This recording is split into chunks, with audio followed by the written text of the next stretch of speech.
final Delta II here is an amazing vehicle.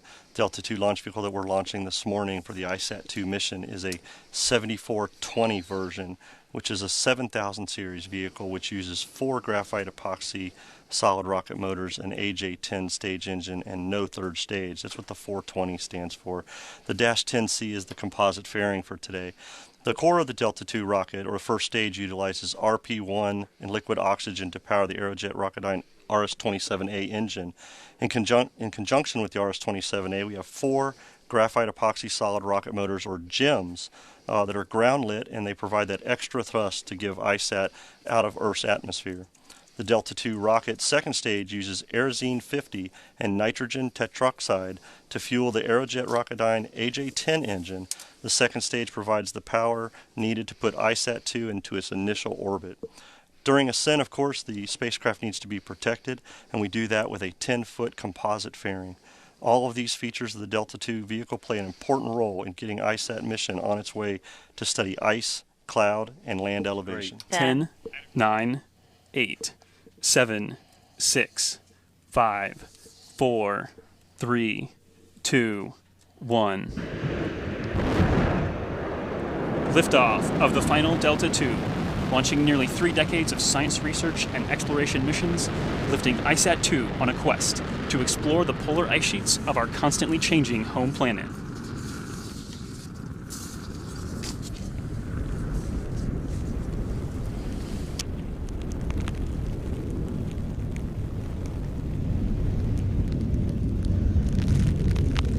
Now 27 seconds into flight.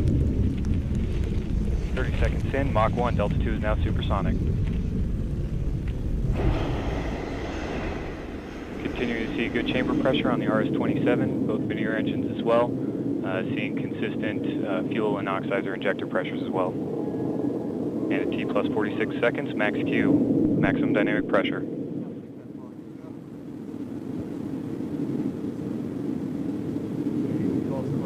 And at 57 seconds in, we have web burnout on the solid rocket motors, seeing good responses.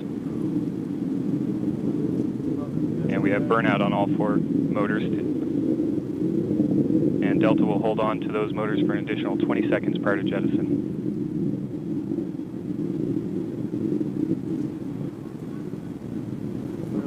Now 1 minute, 20 seconds in, standing by for motor jettison. And we have good indication of jettison of all 4 solid rocket motors. Now 1 minute, 30 seconds into flight. Continuing to see good chamber pressure on the RS-27, good chamber pressures on both veneer engines as well. Seeing stable pressures on the fuel and oxidizer injector pressures. Vehicle body rates looking stable.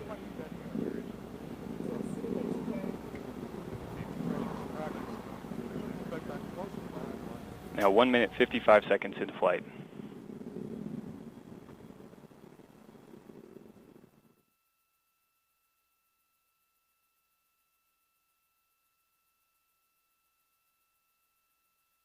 And 2 minutes, 10 seconds in.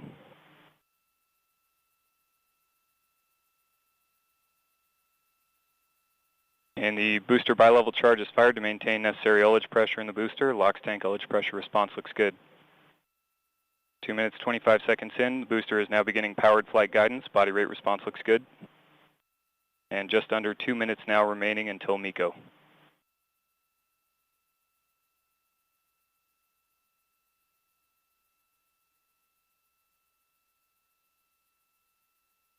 And at 2 minutes, 45 seconds into flight, continuing to see good performance on the RS-27 main engine and good chamber pressures on both veneer engines as well.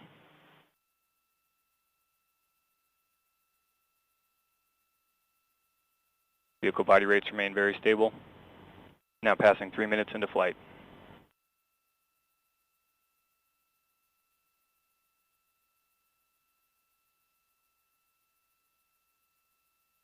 Continuing to see good ullage pressures on the fuel and oxidizer tanks.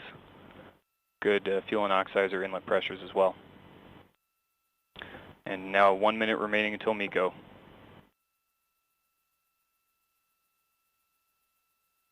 Three minutes, 30 seconds into flight.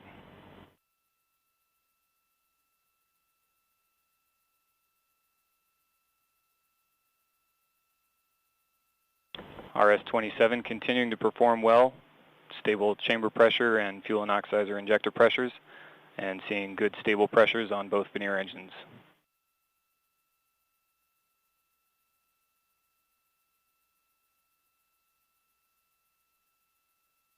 Now passing 4 minutes into flight. Approximately 20 seconds remaining until engine cutoff.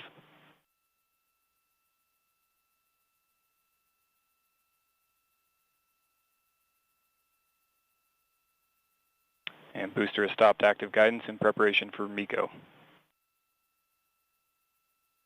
Standing by for engine cutoff. And we have cutoff of the RS-27. Veneer engines continuing to burn as expected. Standing by for Veneer engine cutoff. And we have good Veneer engine cutoff.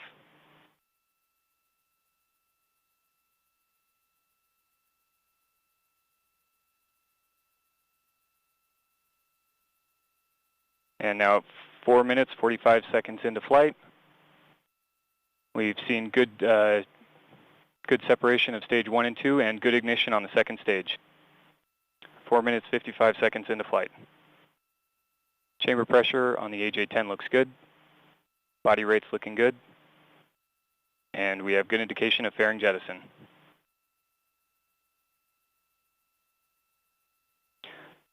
And this first burn of today's mission will last approximately 6 minutes, 15 seconds.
Actually, there's some live video right now from the front of the Delta II second stage, and hopefully we can maintain that signal.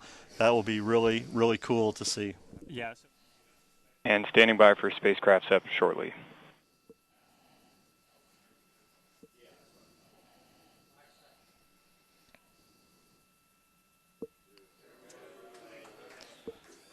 And we have good indication of separation of the ICESat-2 spacecraft.